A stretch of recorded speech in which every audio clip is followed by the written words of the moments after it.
বন্ধুরা, আশা করছি তোমরা সকলে খুব ভালো আছো। আমিও খুব ভালো আছি। তোমাদের কাছে আজকে বাবাইয়ের জন্মদিনের প্রথম পার্ট নিয়ে চলে এসেছি। দ্বিতীয় পার্টটা দিতে কদিন দেরি হবে। সকালবেলায় তোমাদের দাদাভাইকে দেখো রান্না করে দিয়েছি, আর তোমাদের দাদাভাই কাজের সাইডে নিয়ে যাবে পায়েস। এই দেখো পায়েস রান্না করছি। আর বাবাই সোনা ঘুম থেকে উঠেই দেখো দুষ্টুমি চালু হয়ে গিয়েছে। জন্মদিনের দিন কিছু বলা যাবে না, সেই কারণে কিন্তু ওকে আমি কিছু বলছি না। আর পায়েস খাওয়ার থেকে কিন্তু দেখো গোপ বানিয়ে ফেলেছে আর চারিদিকে ছড়িয়ে ফেলেছে। ও যে এত দুষ্টুমি করা শিখে গিয়েছে কি বলবো, বলার ভাষা নেই। আর ওকে সামলাতে গেলে না এখন মাথাটা পাগল হয়ে যায়। তোমাদের দাদাভাই তো কিছুক্ষণ রেখেই তোমাদের দাদাভাই বলে যে আমার দ্বারা আর হচ্ছে না, এই রকম একটা ব্যাপার আর কি। আর ও ভীষণ পরিমাণে দুষ্টু হয়ে গিয়েছে। ওকে একা সামলানো যে কতটা কষ্টকর, যে সামলায় তারাই জানে। আর এই দেখো হাসছে বাবাই। এখন বাবাইয়ের জন্য দুপুরবেলা কি কি রান্না করব তার সমস্ত কিছু অ্যারেঞ্জমেন্ট করছি। আর তারই ফাঁকে দেখো হাতে পায়ে মেখে কি অবস্থা করেছে। এখন আমি সব মুছবো।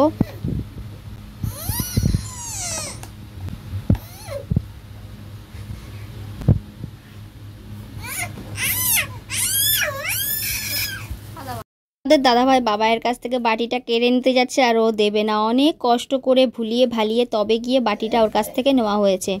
আর ও কিন্তু বাটিটা মোটে দিতে চাচ্ছে না। এবার পিঁপড়ের ভয় দেখিয়ে তারপরে ওর হাতের থেকে বাটিটা আমি অবশেষে নিয়েছি। দেখো এইভাবে যদি সকালবেলা এরকম করে তাহলে সারাটা দিন কেমন চলে বলো। তারপরে আমি স্নান করে ঘরের সমস্ত কাজকর্ম সেরে এই দেখো গোপালের জন্য ভোগ রান্না করছি। এটা আমার গোপালের জন্য নিরামিষ সমস্ত কিছু। আর এই ভোগটা আমি গোপালকে দিয়ে তারপরে বাবাইকে খাওয়াবো।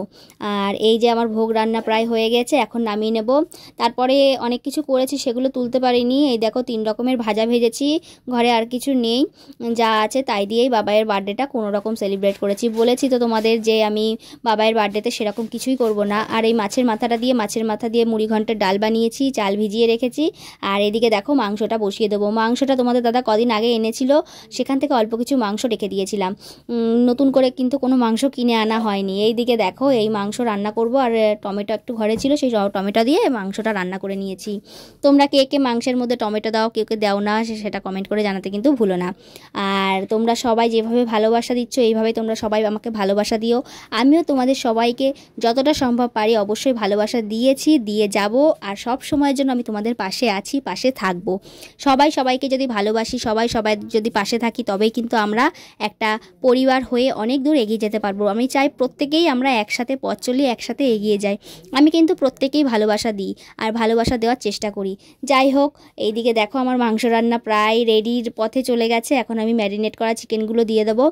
আর এদিকে দেখো তার মধ্যে কিন্তু বাবাই সোনা ভীষণ পরিমাণে দুষ্টুমি করছে। আর আমাদের এদিকে না প্রচণ্ড বৃষ্টি হচ্ছিল। বাবাইয়ের জন্মদিনের দিন থেকে বৃষ্টিটা বন্ধ হয়েছে। টানা 15 দিন বৃষ্টি হয়েছে, কিন্তু 15 দিনের রোদ্দুরের মুখ আমরা দেখিনি। এখন আবার রিসেন্ট 3-4 দিন ধরে বৃষ্টি বন্ধ আছে, রোদ্দুর উঠছে। জামা কাপড়গুলো সব শুকিয়েছে। জামা কাপড় যে আমার কতদিন শুকায়নি কি বলবো। রাত্রেবেলায় বিশেষ কিছুই করিনি, ওই আমাদের ঘর মালিককে ডেকে একটু জাস্ট কেক কাটিয়েছিলাম, সেটার ভিডিও অবশ্যই তোমাদের দেবো। আজকে দেখো বাবাই আমাকে নতুন একটা সারপ্রাইজ দিল। বাবাই আজকে একা একা কিছুটা ভাত খেয়েছে। আর বাবাইকে দেখো থালা সাজিয়ে দিয়েছি। ও কি করেছে জানো তো, ওর থালা সাজানোর মধ্যে ও তো খেতে যাচ্ছিল প্রথম কথা, আর দ্বিতীয় কথা ওকে যে প্লেটের মধ্যে আমি লেস তারপরে তোমার আর যে সামগ্রীগুলো দিয়েছিলাম, ও তার মধ্যে কিন্তু ফুটিটা নিয়ে নিয়েছে। ফুটি খাবে, ভাত খাবে না, ফুটি খাবে।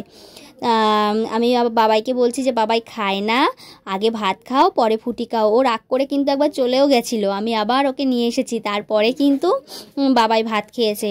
আর যতটা তোমরা দেখছো ভাত খাই খুব ভদ্রভাবে, ক্যামেরার এপাশে কিন্তু একদমই না। ওকে ভাত খাওয়াতে গেলে কিন্তু আমার পুরো ঘাম ঝরে যায়, ও এতটা দুষ্টুমি করে খাওয়ার সময়। আর বাচ্চা মানুষ দুষ্টুমি তো করবেই। আর এদিকে দেখো বাবাইকে এইভাবে আমি দুপুরবেলায় খাওয়ার সমস্ত অ্যারেঞ্জমেন্ট করে দিয়েছিলাম। গরিবের ঘরে গরিব মতে যতটুকু সম্ভব পেরেছি ততটুকুই করেছি। আমরা তো আর বড়লোক নই, আর আমাদের এমন না যে অট্টালিকা সমান বড়লোক আমরা।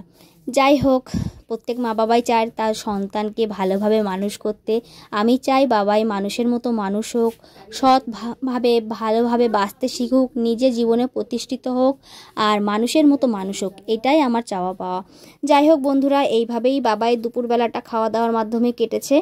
আর এইভাবেই দুপুরবেলাটা আমাদের কেটেছে। আর আমার তো রান্না করতে করতেই দিন গেছে। বন্ধুরা বিদায় এবার। তোমরা সবাই ভালো থেকো, সুস্থ থেকো। তোমাদের সাথে দেখা হবে আগামী নেক্সট ব্লগে। আর এইভাবেই কিন্তু তোমরা ভালোবাসা দিও।